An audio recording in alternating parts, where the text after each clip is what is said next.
Hey, what's going on, folks? This is going to be a quick video covering some seriously sick aspects of secret societies. Now, this is one of my favorite topics in all of history to cover.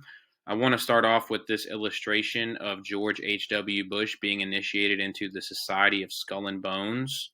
And this is a secret society out of Yale. If you look at the picture carefully, you notice three men in robes. One of them has the symbol of Satan, the pentagram. One of them has the Illuminati all-seeing eye. One of them has the Trilateral Commission symbol, which is a 666 swirling around a two-dimensional black cube. This is highly symbolic here, and this has been documented to be one of the main ways that people are initiated into Skull and Bones. If you check out this book, this is a book by Anthony Sutton, and this is covering how Skull and Bones operates, a little bit about their history, some famous members, a lot of lesser known facts. Okay.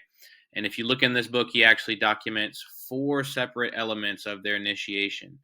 Number one, the initiate has to lie naked in a sarcophagus.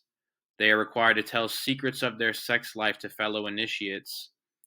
The patriarchs are dressed as skeletons and act as wild-eyed lunatics, howling and screeching at new initiates. And then finally, the initiates are required to wrestle naked in a mud pile. So there's definitely more aspects to the initiation. This is just the most commonly known. This was also portrayed in a movie that was directed by Robert De Niro called The Good Shepherd, where Matt Damon played a member who was joining Skull and Bones and then later on went to join the CIA.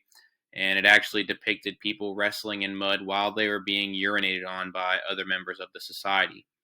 Now, the interesting thing about this is that groups like Skull and Bones actually have their origins in a much older secret society called the Knights Templar. Now, the Knights Templar were originally a military order of the Catholic Church, and on Friday the 13th in 1307, the King of France, his name was Philip IV, he was actually heavily indebted to them, and he convinced the Pope to basically condemn the Templars to torture and death.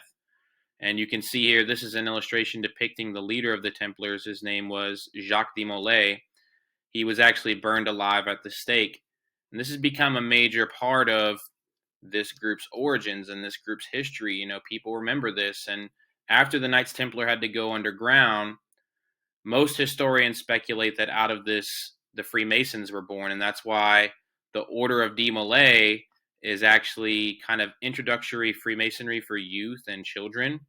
So again, the Templars were condemned to death. They went underground, and that's where the Freemasons came out of. Now, what were the Templars accused of doing? Well, they did loan a lot of money out, and Philip IV did owe them a lot. So there is reason to kind of doubt this. But this is from the actual document that Philip IV issued about the Knights Templar. And I'm going to read through this just really quickly. You can see here he says that when people are joining the order, they have to deny Christ 3 times and spit in his face 3 times. Afterwards, they remove the clothes they wore in the secular world, and naked in the presence of the visitor or his deputy who receives their profession, they are kissed by him first on the lower part of the dorsal spine, secondly on the navel, and finally on the mouth, in accordance with the profane rite of their order, but to the disgrace of the dignity of the human race. So, in other words, the Knights Templar were accused of doing homosexual things, just like we see the Order of Skull and Bones does to this day.